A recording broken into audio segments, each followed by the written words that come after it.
Greetings. Neighborhood niggas checking in, good in the hood. And I know this has been a video a long time coming. It's my first video of 2024, Year of the Dragon. If you've all seen some of my older videos, you'll see that I made some comments about this year.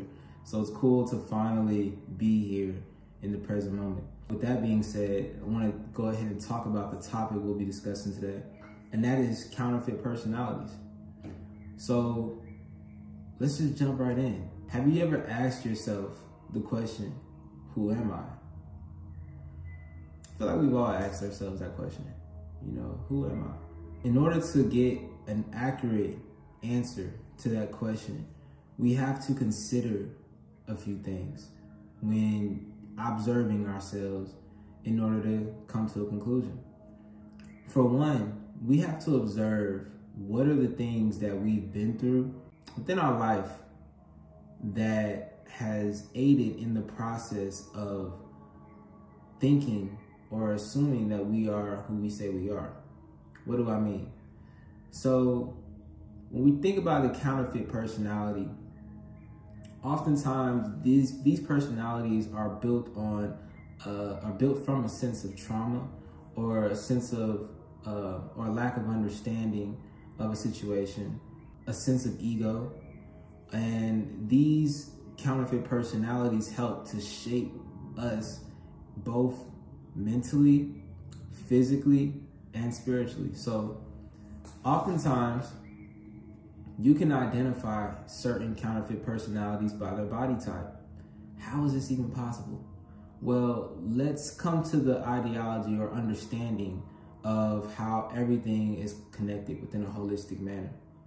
So, for example, if there's somebody who thinks very highly of themselves, but in a way to where they're trying to mask their insecurities by putting on a bravado or attempting to make themselves bigger than they actually are. And that can be just in conversation, that can be in physique, how they look. You'll see oftentimes those type of people, they like to control situations. When observing those type of people, you might notice that their chest is a little bit more broad, their shoulders are a little bit out, and their body type reflects the mental space that they're in, right? So when we're considering the question, who am I?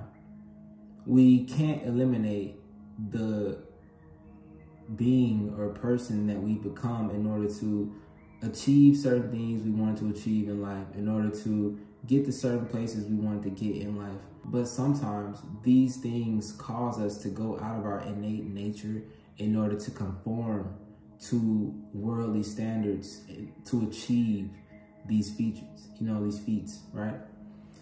So with that being said, counterfeit personalities are personalities that limit your scope of who you are and how you can present yourself to the world. And what I mean by limit is that it's a counterfeit, it's fake, it's in the terminology. So that means that, when we see these interactions between man and woman, or man and man, or woman and woman, oftentimes some of those interactions that we have with each other don't harmonize in the way that they should. And that's because we have two counterfeit personalities interacting with each other in ways that, in order for them to communicate, they think they have to be something that they actually don't have to be. So there are 5 different types of counterfeit personalities, and you can know which one basically you've been activated or operating in, depending on a certain type of trauma you've experienced. And sometimes there can be a mix of different ones. The titles of these are the schizoid, the oral, the psychopathic, the masochist, and the rigid. When it comes to the schizoid, it typically starts to happen before or at birth. And the trauma that happens or that correlates with this counterfeit personality is a hostile mother, right? Sometimes these counterfeit personalities also affect how we interact with the opposite sex, or depending on if you are, you know, homosexual than the same sex. So, you know, the sexual pattern typically is, you know, sex to feel, life force, fantasy. The type of intent that people have when they are operating in the schizoid is they don't really like unity. They're more into splitting things up. Literally, boundaries versus no boundaries, like splitting versus being together. When we're talking about the oral counterfeit personality, then typically it starts to happen around babyhood or feeding during that time. The trauma comes from abandonment. And the sexual pattern is like, they like to cling, they like to hold on.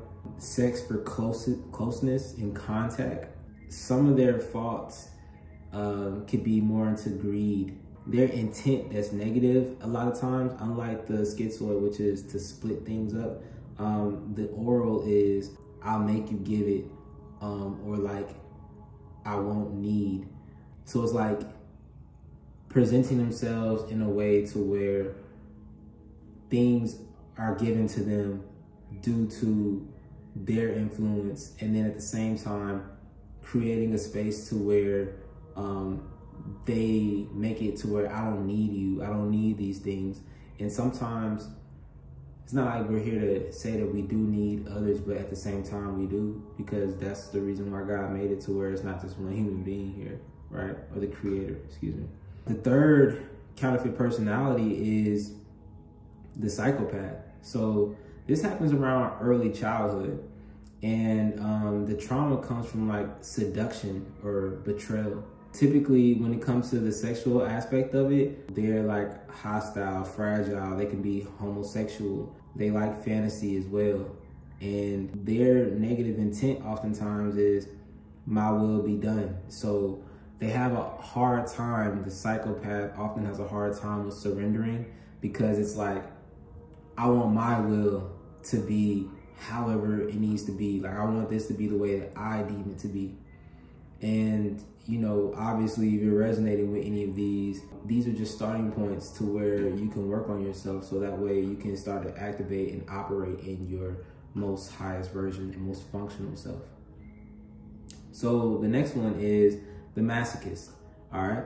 And this typically starts to happen in the autonomy stage. So when they start, you know, getting autonomy of themselves and things, their trauma comes from control, or like force feeding or evacuation.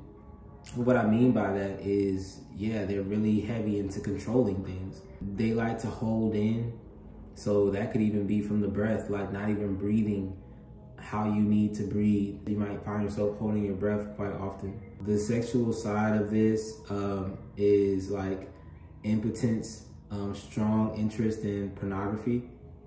And you know, when because if you're they're thinking about pornography in a sense, you have control over what you view. So in that world, it's like whatever you can find, whatever you want, that's what you get. You know what I'm saying? One of their faults is hatred. Sometimes they can have a deep sense of hatred. And not to digress, however, I meant to say one of the faults for oral, excuse me, I meant the psychopath, is untruthfulness. So they lie oftentimes. But to go back to the masochist, one of their negative intents is that they pretty much love negativity, okay? So, you know, those people that thrive in those negative environments and things like that, they might have an aspect of that masochistic personality.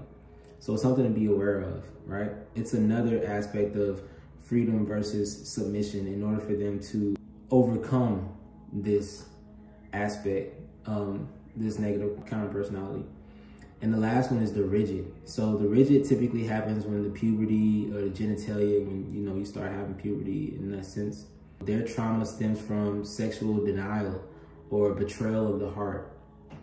All right. Their sexual pattern is to hold back or sex with contempt.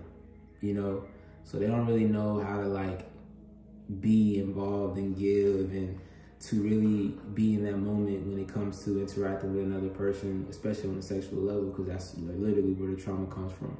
But at the same time, one of their faults is that they have so much pride, and it's that pride is like a boost of self-esteem, so that way they're able to make some type of field or boundary so people aren't able to see exactly what it is that they're struggling with. Their negative intent is like they also have an issue with surrendering. Most of these counterfeit personalities are gonna have an issue with surrendering, because a lot of these things are created so that way that they can navigate the situations and traumatic situations that they've been through, so that way they can overcome those situations. That's typically when the counterfeit personality is created. One of their things they have to work on is like sex versus love and connecting their heart to their genitals. So it's like, you know, when you have that heart genital coherence, you're able to feel more, you're able to experience more, especially when you're having sex. And for the rigid, that is something that can be very transformational for them, right? So these are some aspects of the counterfeit personalities. And, you know, when you start to identify certain aspects within yourself, one of the main things and key components that will help each and every one of them is the art of surrendering. But what does that look like? So surrendering oftentimes looks like going into those things that you run away from, allowing those things to express themselves, and then you finding comfort in the uncomfortable situation that you're in. So that way you can identify why is it that you're uncomfortable in these situations, right? And it's a process, you know, but overall, the more we're able to identify the counterfeit personality, the easier it will be to align to our authentic personality. And the more beings that operate in authenticity within this world, the better the world will become, you know? So with that being said, thank you all for tapping into this episode of Neighborhood Niggas. Hopefully you all enjoyed it. Like I said before, be sure to like, comment, subscribe, and share with all your friends and loved ones so we can get back to that authenticity. All right, so with that being said, peace, much love.